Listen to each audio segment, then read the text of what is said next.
Praise Lord. ദൈവത്തിൻ്റെ നാമത്തിന് മഹത്വമുണ്ടാകട്ടെ. അനുഗ്രഹിക്കപ്പെട്ട ഈ പിള്ളർക്കാലം വേഗം വരുന്നവനായ ക്രിസ്തുയേശുവിൻ്റെ നിസ്തുല്യമായ നാമത്തിൽ എല്ലാ പ്രിയപ്പെട്ടവർക്കും എൻ്റെ പിള്ളർക്കാല വന്ദനം അറിയിക്കുന്നു. ഇന്നത്തെ ചിന്തയ്ക്ക് ആധാരമാക്കി ഒരു വാക്യം വായിക്കാം. യേശുവിൻ്റെ രക്തത്താലുള്ള വീണ്ടെടുപ്പ് എന്ന വിഷയത്തെ ആസ്പദമാക്കി എഫേസ്യർ 1:7 അവനിൽ നമുക്ക് അവൻ്റെ രക്തത്താൽ അതിക്രമങ്ങളുടെ മോചനമെന്ന വീണ്ടെടുപ്പുണ്ട്. ഇവിടെ വീണ്ടെടുപ്പിനെ കുറിച്ച് പറയുമ്പോൾ യേശുവിൻ്റെ തിരുരക്തത്താൽ വീണ്ടെടുക്കപ്പെട്ട ദൈവജനത്തെ ആസ്പദമാക്കിയാണല്ലോ വീണ്ടെടുപ്പിനെ കുറിച്ച് ഇവിടെ പറയുവാനിടയായിരിക്കുന്നത്. ഒന്ന്, അതിക്രമങ്ങളുടെ മോചനമെന്ന വീണ്ടെടുപ്പ്. 2, യേശുവിൻ്റെ രക്തം അതിക്രമത്തെ മോചിപ്പിക്കുന്നു. 3, അതിക്രമത്തിൽ നിന്നും പാപത്തിൽ നിന്നുമുള്ള ഉയർപ്പ്. 4, ലോകത്തിൻ്റെ കാലഗതിയിൽ നിന്നുള്ള വീണ്ടെടുപ്പ്. ആകാശത്തിൻ്റെ അധികാരത്തിൽ നിന്നും വിടുവിക്കുന്ന ഒരു ദൈവം.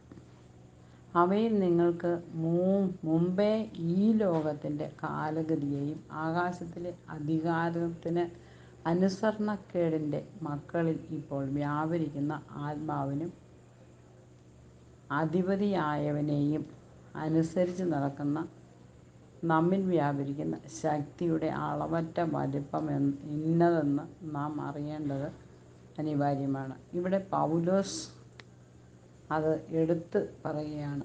കർത്താവായ യേശു ക്രിസ്തു നമ്മുടെ പാപത്തിന് വേണ്ടി നമുക്ക് വേണ്ടി നമ്മുടെ ജീവിതത്തിൽ യേശുവിനെ കണ്ടെത്തുവാൻ വേണ്ടി, പാപത്തെ മായ്ച്ചു കളയാൻ വേണ്ടി ആ തിരുരക്തം തന്ന് നമ്മെ വീണ്ടെടുത്ത യേശു, ആ യേശുവിൻ്റെ ശക്തിയെ എങ്ങനെ നാം വിവരിക്കണം എന്ന് പൗലോസ് അതിൻ്റെ മൂർധന്യ അവസ്ഥയിൽ വ്യക്തമാക്കുകയാണ്. ദൈവം ക്രിസ്തുവിനെ മരണത്തിൽ നിന്ന് ഉയർപ്പിക്കുകയും സ്വർഗത്തിലേക്ക് ഉയർത്തുകയും ചെയ്തുവെന്ന് എഫേസ്യർ 1:20 കാണുന്നു. ദൈവം ആത്മീയ മരണത്തിൽ നിന്നും വിശ്വാസികളായ നമ്മെയും ഉയർപ്പിക്കുമെന്ന്, സ്വർഗത്തിലേക്ക് ഉയർപ്പിച്ച നമ്മളെ സ്വർഗത്തിലേക്ക് ഉയർത്തുകയും ചെയ്യുമെന്ന് എഫേസ്യർ 5:6 നമുക്ക് കാണാൻ കഴിയുന്നുണ്ട്. ദൈവത്തിൻ്റെ മകൾ ശക്തി ക്രിസ്തുവിനെ സഭയുടെ ശിരസ്സാക്കി മാറ്റുന്നു. ഇതേ ശക്തി തന്നെ വിശ്വാസികളായ നമ്മെയും ക്രിസ്തുവിനോടൊപ്പം ഒരു പുതിയ സൃഷ്ടിയാക്കി മാറ്റുന്നുവെന്ന് നമുക്കിവിടെ കാണാൻ കഴിയുന്നു.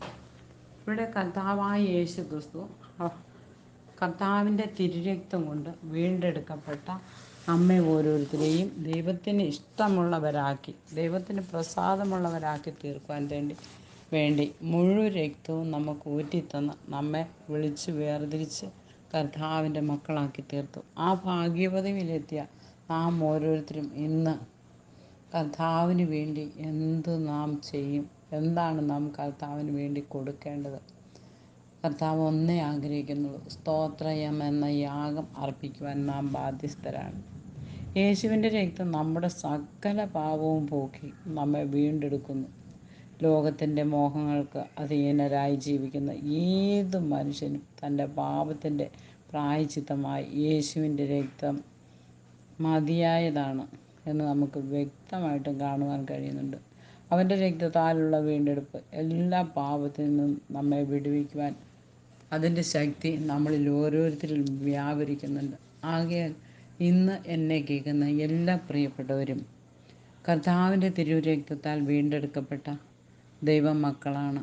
ആ ദൈവമക്കൾ കർത്താവിന് വേണ്ടി, കർത്താവിൻ്റെ ഇഷ്ടം ചെയ്യുവാൻ വേണ്ടി നമ്മെ തന്നെ ഒരുക്കണം.